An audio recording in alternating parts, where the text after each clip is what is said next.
শেষ ট্রেনের অপেক্ষা ৯০ দশকের এক ভয়ঙ্কর আবেগী প্রেমের গল্প ১৯৯৪ সালের শীতের শেষ দিক একটা ছোট্ট রেল স্টেশন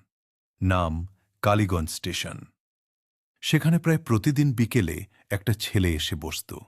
তার নাম আরিফ পুরনো বেঞ্চে বসে সে ট্রেনের দিকে তাকিয়ে থাকত লোকজন ভাবত হয়তো সে কোথাও যাবে কিন্তু সত্যি কথা হল সে কোথাও যেত না সে শুধু কাউকে অপেক্ষা করত প্রথম দেখা আরিফের সাথে মায়ার পরিচয় হয়েছিল ট্রেনেই মায়া প্রতিদিন কলেজে যাওয়ার জন্য এই ট্রেন ধরত একদিন ট্রেন হঠাৎ থেমে গিয়েছিল মাঝপথে মায়া জানলা দিয়ে তাকিয়ে বলেছিল এই ট্রেনটা কি সবসময় এত দেরি করে আরিফ হেসে বলেছিল না আজকে হয়তো আমাদের একটু বেশি সময় কথা বলার জন্য থেমেছে মায়া হেসে ফেলেছিল সেই হাসি থেকেই শুরু হয়েছিল তাদের গল্প ছোট ছোট স্বপ্ন তাদের প্রেম ছিল খুব সাধারণ ট্রেনের জানলার পাশে বসে গল্প স্টেশনের চায়ের দোকানে চা মাঝে মাঝে ছোট ছোট চিঠি একদিন মায়া বলেছিল আরিফ যদি কোনোদিন আমি হারিয়ে যাই আরিফ হাসতে হাসতে বলেছিল আমি পুরো পৃথিবী ঘুরে তোমাকে খুঁজে বের করব মায়া তখন চুপ করে তাকিয়েছিল হয়তো সে তখনই জানত একদিন সত্যি সে হারিয়ে যাবে সেই দিনটা একদিন বিকেলে মায়া ট্রেনে উঠেছিল কিন্তু সেদিন ট্রেনটা স্টেশনে পৌঁছায়নি পথে ভয়ঙ্কর দুর্ঘটনা হয়েছিল অনেক মানুষ মারা গিয়েছিল তার মধ্যে একজন ছিল মায়া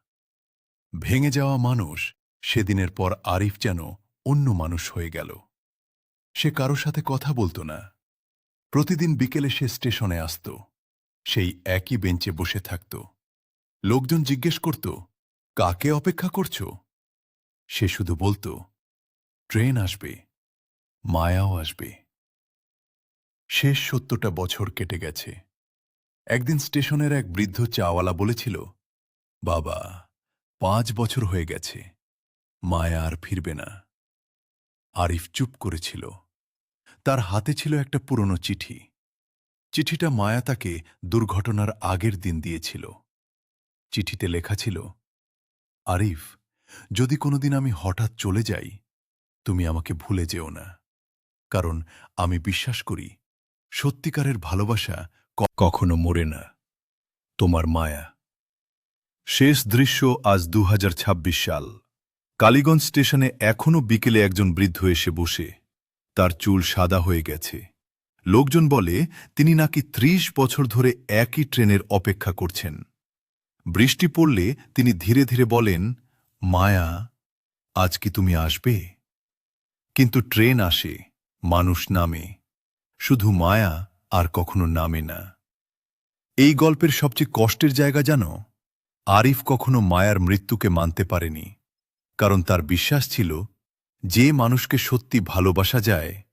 সে কখনো পুরোপুরি চলে যায় না